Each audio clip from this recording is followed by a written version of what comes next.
Senator. Maybe we'll get one from the North Dakota Senator John Hoeven, who's joining us now live this morning. Good to have you, Senator. You sit on the Senate Energy Committee.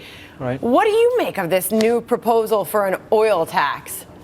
Well, I think Senator Rubio had it about right. It's a bad idea, and it's certainly not going to go anywhere in Congress.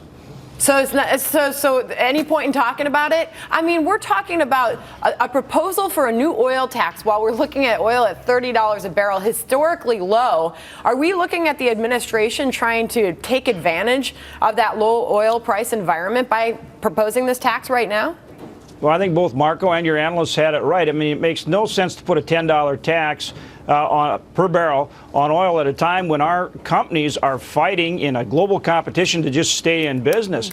And so, I mean, you're talking not only loss of jobs, not only hurting economic growth, you're talking about impact to consumers at the pump. They're going to pay more. And what happens, of course, is if our companies are put out of business, then we go back to relying on OPEC and Russia and Venezuela. I mean, again, from a national security standpoint, that makes no sense. So, it's a bad idea, would hurt consumers, hurt job creation. Congress knows that. It'll be interesting to see if the Democrat candidates, certainly Secretary Clinton, if she embraces this in the campaign, because I think it's very problematic. Well, Senator, by the looks of it, she's not embracing it, considering she nor Bernie Sanders even brought it up once last night in that Democratic debate on the day that this was proposed by the Democratic president. Senator, I also just want to ask you, generally speaking, as we were just flashing oil prices this morning, still hovering right around $30 a barrel, what is the situation in your state right now as we do continue to see the economy getting hit by this low energy price environment? Well, it's challenging, no question about it. Look, our companies, whether it's in North Dakota or throughout the United States, are fighting to stay in business. They're locked in a global competition against OPEC, against Russia, and the other energy suppliers. And Americans want energy provided here at home. We don't want to go back to dependency on OPEC. So in states like mine, it's tough. Now, we've built strong reserves, and we've built a very good business climate. So we can compete as long as the federal government doesn't keep adding taxes and more regulation, hurting our ability to produce energy here at home, and in essence, with agreements like the president's Iran agreement, helping our adversaries compete overseas. Well, Senator, you're obviously very critical of the president right now. Looking at the GOP side, you are a Republican senator from North Dakota, sitting on the energy side of the equation.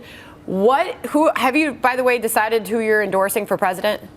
I haven't endorsed anyone at this point. I will support our nominee. I think we have good candidates. You mentioned one this morning. There are others. I'm excited about our chances to win and get back to the kind of approach that will help. By mentioning that, were you talking about Marco Rubio? Yeah, Marco. Okay. And others, too, are doing a great job.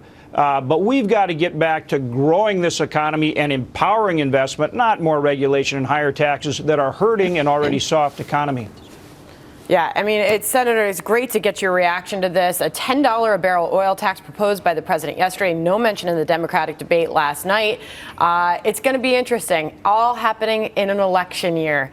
Any forecasts, by the way? As far as the price of oil or elections? Sure, we'll take that, Senator. What's going to happen with the price of oil, do you think? The Department of Energy says, we'll be back in that 40-plus range end of year, 50s next year. Again, we can compete at those levels. And on the election side, I think we're going to get behind our nominee, and I believe the Republicans will win this election because it's time for a change in direction. Get our economy going and growing, empower that investment that will create jobs and grow the economy. Good stuff, Senator. Great to have you this morning. Thank you. Thanks, Sandra. All right.